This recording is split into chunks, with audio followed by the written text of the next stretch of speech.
Bonjour les Capricornes, bienvenue à vous, merci d'être là. Moi je suis ravie de vous accueillir pour votre guidance de la semaine du 11 au 17 septembre 2023. Donc une guidance toujours générale, une lecture intuitive des cartes. Prenez uniquement si ça vous parle, si ça résonne en vous. Vous saurez si le message est pour vous. Si ça ne vous parle pas, ben vous laissez passer, c'est vraiment pas grave du tout. C'est plutôt important d'être à l'écoute de vos ressentis. Alors je vais commencer cette guidance par un premier message de l'oracle du Pays des Merveilles. C'est une première énergie, celle avec laquelle vous entrez dans la semaine. Pardon. Ça peut être aussi le thème principal de la semaine. Je continue ensuite avec le tarot de la sorcière moderne pour voir quelle est la situation sur la semaine, comment vous vous sentez, votre point de soutien, votre point de vigilance, et puis l'énergie avec laquelle vous sortez de cette semaine. Et je terminerai avec deux messages du petit oracle de l'intuition. Allez, c'est parti pour vous les Capricornes. On regarde quelle est cette première énergie, ce premier message pour vous.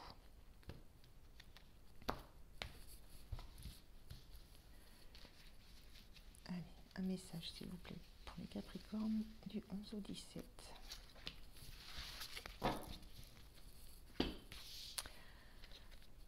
On a réveillez-vous, c'est votre moment. Alors ça c'est une énergie qui parle un petit peu d'un état de latence, d'un état de sommeil dans lequel vous êtes, d'un état de veille, pas forcément active, d'un moment de pause. Et il y a la notion de vous dire, enfin il y a un moment où il y a quelque chose qui vous appelle et qui vous dit réveillez-vous. Il y a cette sensation d'un moment il faut bouger, il faut agir, il faut faire quelque chose. Et c'est votre moment, il y a une notion de moment de gloire derrière tout ça. Il y a la notion de se faire voir, d'aller chercher une récompense euh, et de ne pas rater le coche aussi. Il y a tout ça dans cette carte-là. Mais réveillez-vous, ça veut simplement dire que là, vous êtes en sommeil. Vous êtes au ralenti, vous êtes euh, pas forcément à ce que vous faites non plus. Il y a la notion d'être distrait. Ça peut être distrait au travail, ça peut être distrait dans quelle que soit la situation que ça vous évoque. Euh, il y a voilà, cette notion de c'est votre moment. Ben c'est à vous de jouer, c'est à votre tour. C'est vous qui prenez si on était dans une pièce de théâtre, ben c'est à vous de prendre la parole maintenant, c'est à vous, c'est votre rôle. Voilà, et à un moment, il faut se. Réveillez-vous, c'est votre moment, faut y aller, il faut se lancer, il faut arrêter de réfléchir, arrêter de procrastiner et se mettre en mouvement. Il y a un petit peu ces énergies-là sur cette entrée dans la semaine pour vous, les Capricornes. Alors, on regarde avec le tarot. Je fais le tirage et je vous retrouve de suite. Allez, on regarde le dos de deck déjà. Qu'est-ce qu'il nous dit? Il nous parle du roi de coupe. Le roi de coupe, c'est l'énergie de quelqu'un qui a une grande maîtrise émotionnelle, qui est capable d'entendre les émotions des autres, qui est capable de ressentir ses propres émotions, mais sans être débordé.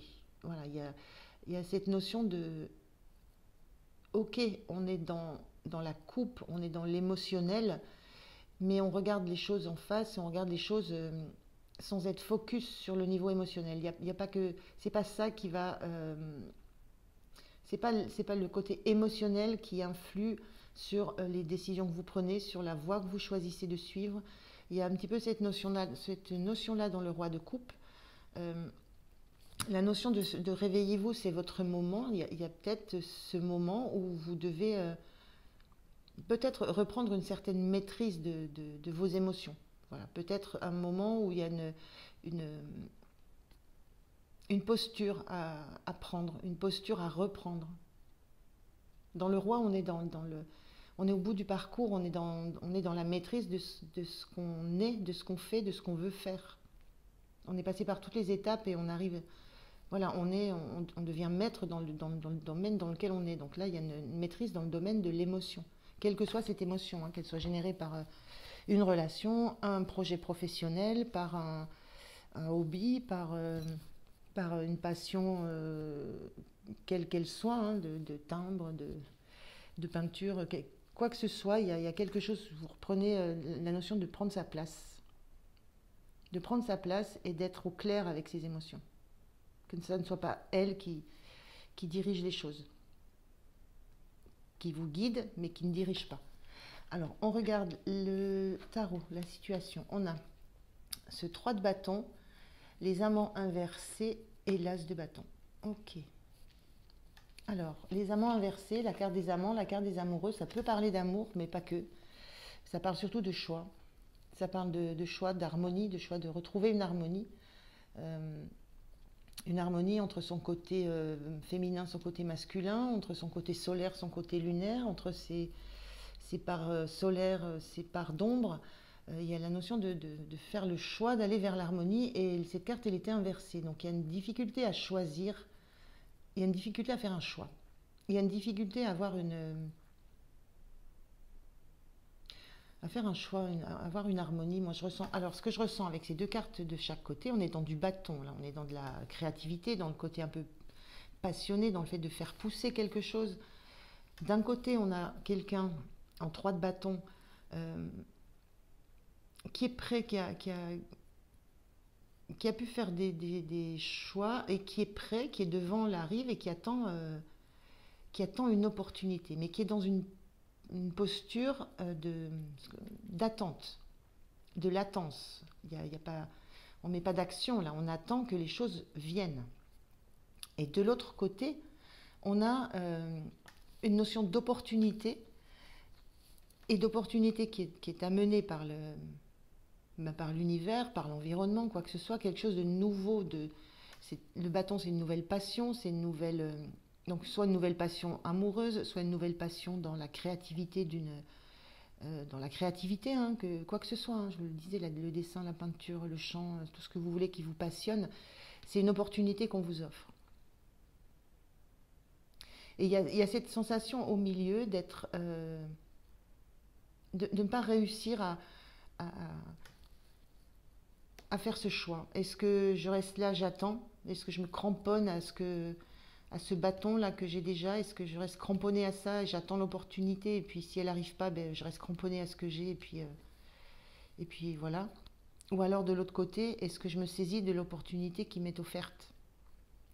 Est-ce que je fais ce choix de me lancer dans une nouvelle aventure, dans une nouvelle création, dans une nouvelle passion? Est-ce que je prends le risque d'attraper ce nouveau bâton? Et on a une notion de promesse avec ces feuilles-là, une notion de quelque chose qui serait solaire et lumineux. Donc voilà, je ressens ça au niveau de la semaine, c'est cette difficulté à faire un choix entre deux positionnements. Donc cette notion-là d'être en latence, d'être en pause, et on vous dit réveillez-vous, c'est votre moment, c'est une difficulté qui s'amène à vous en fait. Parce qu'une opportunité, elle se présente. Voilà, mais si vous la saisissez, c'est bien, vous ne la saisissez pas, ben elle passe. Alors il y en aura certainement d'autres, mais complètement différentes.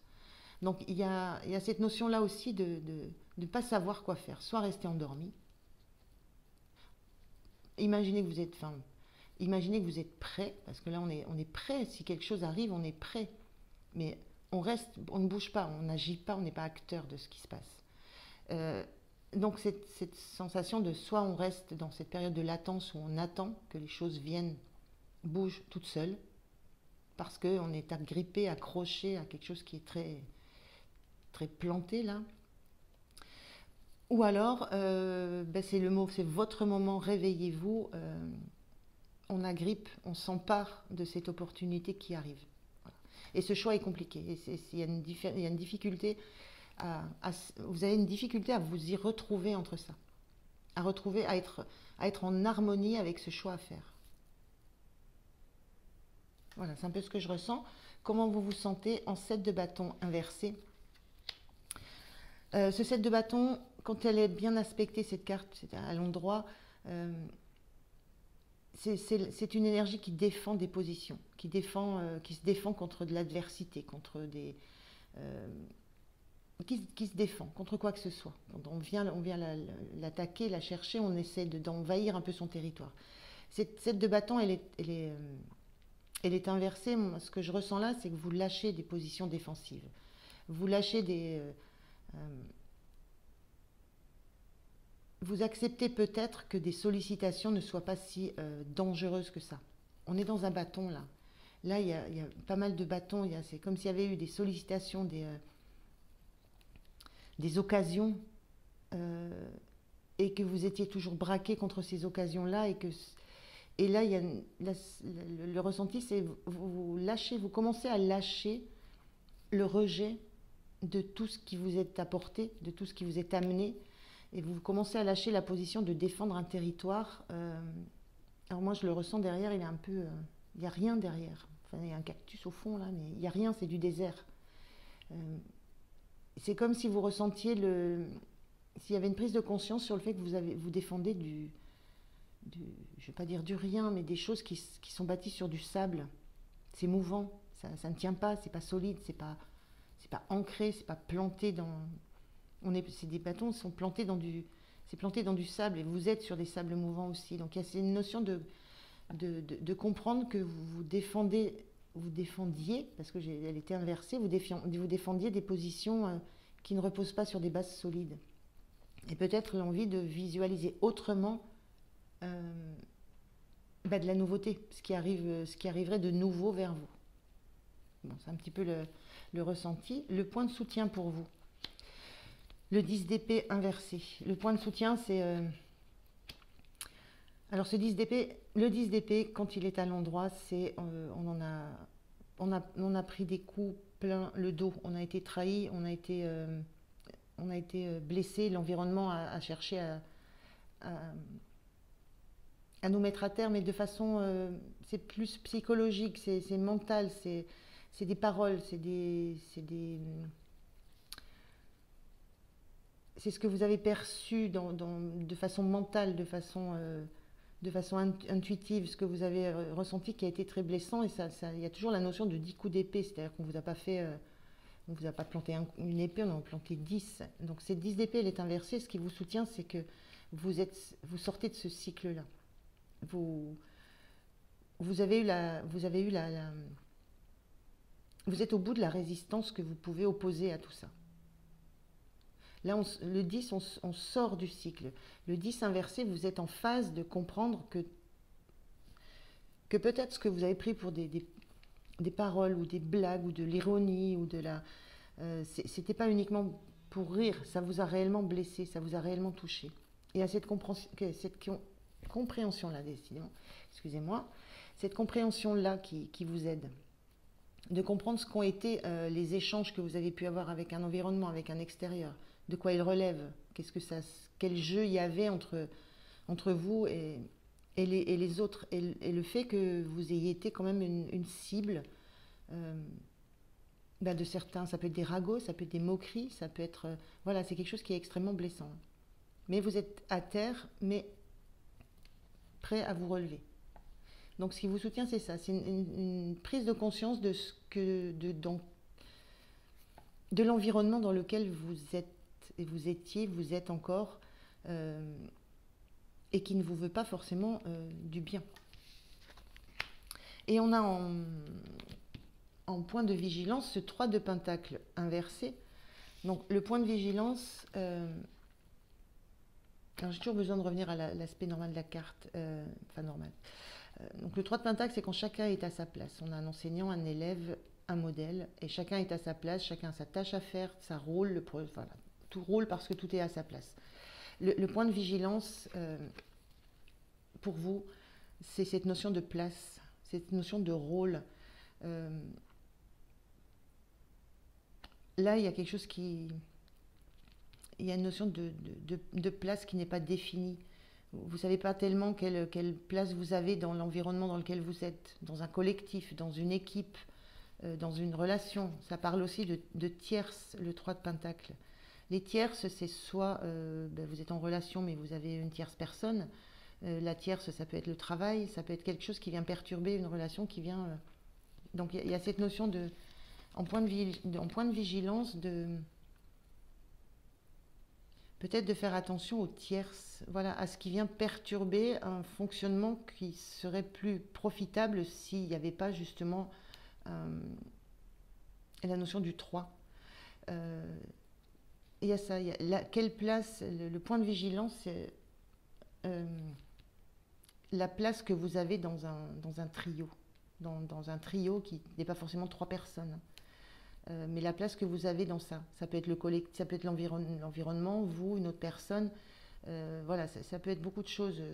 Mais il y a une notion de place qui est fluctuante et vous ne savez pas où vous situez dans ça. Vous ne savez pas quelle place vous avez. Et il y a peut-être des remises en question par rapport à ce que vous ressentez de l'environnement par rapport à vous, aux blessures que vous pouvez ressentir.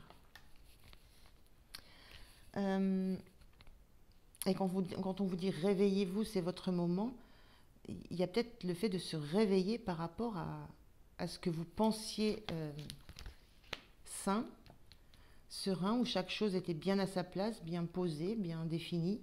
Il y a peut-être quelque chose qui se réveille par rapport à ça en vous disant mais voilà, quelle est ma place là-dedans? Est-ce que j'ai une place? Est-ce que cette place, elle est respectée? En fin de semaine, l'énergie que vous avez, là, vous avez le jugement inversé. Vous avez du mal à entendre. Vous avez du mal à une notion d'avoir du mal à accepter ce qui relève réellement de l'âme presque. Voilà, le jugement, c'est la montée des âmes. Voilà, il y a la mort et la renaissance. C'est la montée des âmes avec ce qui est le plus pur, ce qu'on souhaite le plus au monde. Et il y a une notion là, avec ce jugement inversé, de n'avoir peut-être pas encore conscience de ce qui relève réellement de ce qui va vous rendre, de ce qui va vous faire renaître à quelque chose de beaucoup plus beau. Le jugement renaît à quelque chose de beaucoup plus pur. On s'est débarrassé, il n'y a plus d'habits, il n'y a plus rien, on s'est débarrassé des couches, j'allais dire des couches sociales, des couches de toutes les contraintes qu'on se met, on revient à un état naturel, on revient à sa vérité. Et il y a une notion à entendre sa propre vérité, une difficulté à entendre sa propre vérité, d'après ce que je ressens juste sur ce jugement. C'est encore difficile pour vous d'accepter, peut-être d'accepter des trahisons, peut-être d'accepter des moqueries, peut-être d'accepter d'avoir défendu des choses qui ne tenaient que sur du sable. Donc il y a cet ordre-là dans le jugement, et ça vous met en... Et du coup, c'est ce choix difficile à faire, cette harmonie difficile à trouver entre deux positionnements. Je reste là où je suis, je m'empare d'autre chose pour aller sur un autre chemin. La réflexion sur la place que vous pouvez avoir, il y a beaucoup... Il est assez dense ce tirage, il y a beaucoup de choses dans ça parce qu'il y a des choses, ça vous demande un réveil. Réveillez-vous, c'est le réveil des âmes. Donc voilà, je vous laisse prendre ce qui vous parle, ce qui s'adapte à votre situation. Hein. Chaque situation sera différente. Ça, c'est vraiment des énergies que vous appliquez au domaine qui vous parle, qui vous concerne. Je vais prendre 2 messages. Je regarde si j'ai encore des choses qui me viennent. J'en aurais beaucoup, mais je vais pas faire 3 heures non plus. Il y a vraiment énormément de choses dans ce tirage, mais je pense que j'ai dit l'essentiel et vous sentirez si ça vous parle ou pas. Alors, premier message qu'on vous donne. Alors, dans le domaine de la permission, on vous dit valorisation. Sens-toi être une personne unique et importante. Ce n'est pas de l'ego. Éveille ta vraie nature et ta juste place t'est donnée pour accomplir ta raison d'être. Bon, quand les cartes sont comme ça, moi je suis bluffée à chaque fois. On vous parle d'éveil, d'éveiller votre vraie nature. On vous parle de juste place qu'on vous donne à la condition d'être dans le vrai, dans la justesse, dans qui vous êtes. Et sens-toi une personne unique et importante, ce n'est pas de l'ego. Je pense qu'il y a beaucoup de blessures d'ego dans cette carte de 10 d'épée. Il y a beaucoup de blessures de... Ouais, moi je ressens vraiment des trahisons, des atteintes à la dignité presque. Donc voilà, donc on parle vraiment d'éveil et de juste place. Donc merci pour ce message. Alors, qui est vraiment en lien. Un deuxième message, s'il vous plaît. Est-ce qu'on a un deuxième message pour les Capricornes pour cette semaine? Merci. Qu'est-ce qu'on nous dit? On parle de bénédiction, on parle de la grâce. La vibration de culpabilité et de remords t'entrave. Reçois cette faveur aimante du ciel. Elle apaise ton cœur, libère ton histoire et y dépose toute sa lumière. culpabilité, remords. Il y a une harmonie à retrouver dans tout ça. Il y a quelque chose de... Le fait d'être resté endormi et qu'on vous dise maintenant réveillez-vous, éveillez-vous. euh, voilà, il y a cette notion, voilà, culpabilité, remords, qui peut être liée aux prises de conscience que vous avez de l'environnement dans lequel vous étiez, de ce que vous avez tenu à défendre bec et ongle, et qui est plutôt, qui repose sur du désert, du sable. Voilà, il y a tout ça qui est mélangé. Je vous laisse prendre les messages. Donc je vous remercie de m'avoir écouté, les Capricornes. J'ai été ravie de faire cette guidance. Moi, je vous souhaite une très très belle semaine. Prenez bien soin de vous. Je vous remercie. Je vous dis à tout bientôt. Au revoir.